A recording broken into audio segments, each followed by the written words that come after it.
আওয়ামী লীগ আমাদেরকে বহু প্রোগ্রাম করতে দেয় নাই।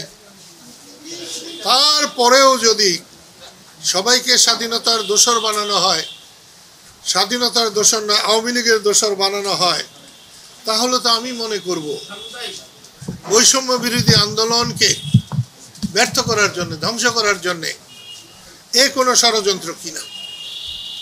সেই জন্য আপনাদের মাধ্যমে আমার বাড়ি ভেঙেছে, আরও ভাঙুক।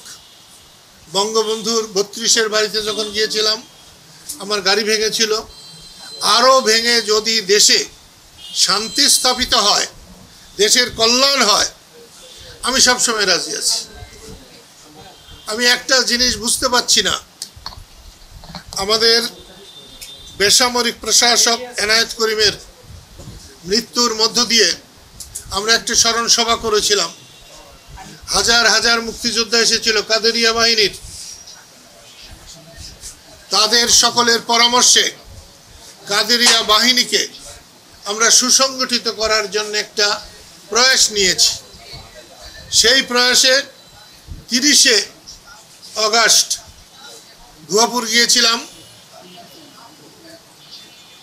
সেখানে মুক্তিযোদ্ধাদের উপস্থিতি দেখে আমার হৃদয় ভরে গেছে। এখন আমার যাওয়ার পালা, সম্মানের সাথে যেতে চাই।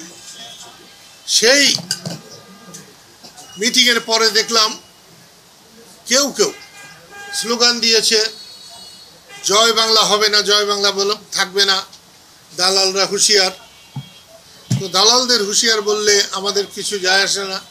আমরা জীবনে দালাল ছিলাম না, দালালি করিও নাই, দালালের হুঁশিয়ারিতে আমাদের কিছু যায় আসে না। কিন্তু জয় বাংলা চলবে না বা থাকবে না, তাহলে হোক, জয় বাংলা থাকে কি না থাকে দেশের মানুষ সেটাকে বিচার করবেন। আমার কাছে মনে হয় দেশটাকে অস্থিতিশীল করার জন্যে জাতীয় আন্তর্জাতিক ষড়যন্ত্রকারীরা সুযোগ খুঁজছে, এবং সেই সুযোগ অন্তর্বর্তীকালীন সরকার দিচ্ছে কিনা আমি ঠিক বলতে পারবো না।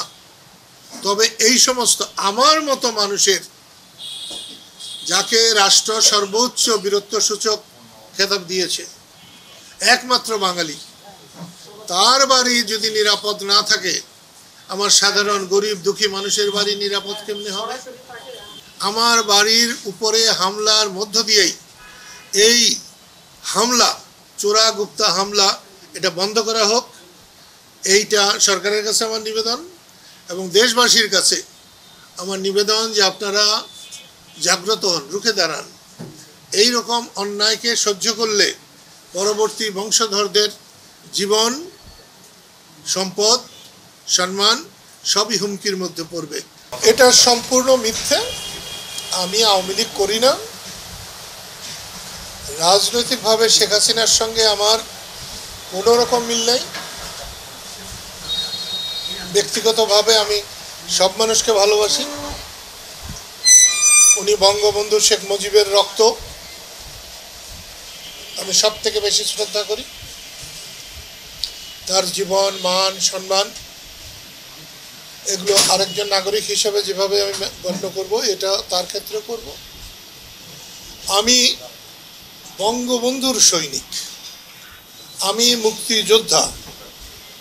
আমি মুক্তিযুদ্ধকে সম্মানিত করতে চাই, বঙ্গবন্ধুকে সম্মানিত করতে চাই, এবং স্বাধীনতাকে নিরাপদ করতে চাই, দেশবাসীকে নিরাপদ করতে চাই।